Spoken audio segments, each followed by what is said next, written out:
میں گھر میں داخل ہوئی تو امید کے مطابق آبی مجھ سے پہلے گھر پہنچ چکی تھی۔ تم آج لیٹ ہو گئی؟ آبی کے سوال میں فکر سے زیادہ بے چینی تھی۔ ایسی بے چینی اس کو تبھی ہوا کرتی تھی جب کوئی اہم بات پیٹ سے باہر آنے کو بےتاب ہو۔ ہاں، آج رش زیادہ ہی تھا۔ میں نے کالج بیگ کاندھے سے اتار کر صوفے پہ رکھا تو میری نظر سینٹر ٹیبل پر پڑے ایک شاپنگ بیگ پر پڑی۔ اس میں کیا ہے؟ میں نے شاپنگ بیگ کی طرف اشارہ کرتے ہوئے آبی سے پوچھا۔ پتہ ہے، آج ایک بہت ہی عجیب واقعہ ہوا۔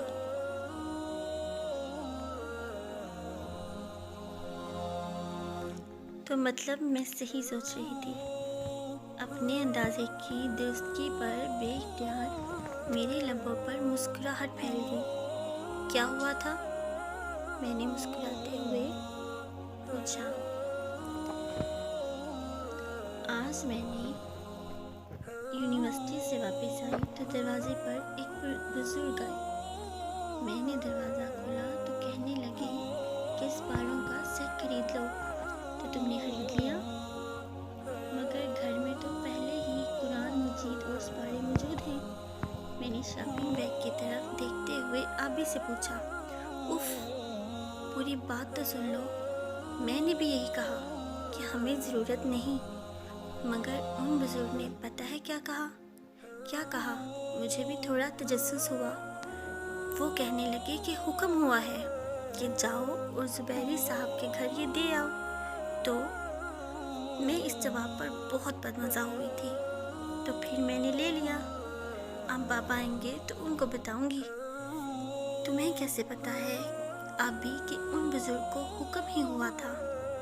ظاہر ہے وہ سچ بول رہے تھے، ورنہ ان کو بابا کے نام کا کیسے پتہ چل گیا؟ آبی نے اپنی عقل مندی پر گردن اکڑائی تھی اور میرا سر پیٹ لینے کو دل چاہا تھا، کیونکہ جن گھروں کے باہر نیم پلیٹ لگی ہوتی ہے تو سب کو پتہ چل جاتا ہے کہ یہ گھر کس کا ہے۔ ہمیشہ کی طرح اس بار بھی کوئی آبی کو بہت آسانی سے بیوقوف بنا گیا تھا۔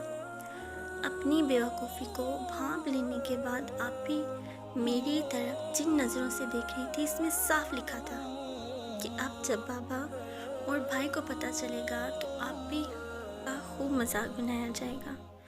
میں اس کی آنکھوں کا سوال پڑھ تو گئی تھی اور حل بھی نکال لیا تھا۔ میں نے صاف کہہ دینا کہ ثواب کی نیت سے مسجد میں بھجوانے کے لیے خریدا ہے۔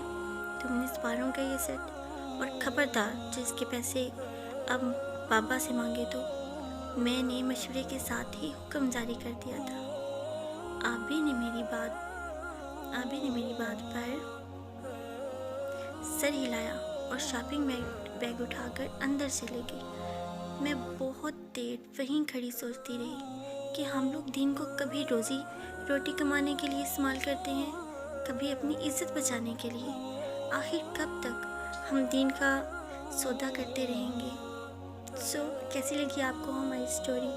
اگر اچھی لگی ہو تو کائنڈلی سبسکرائب کر دیجیے گا، لائک کر دیجیے گا۔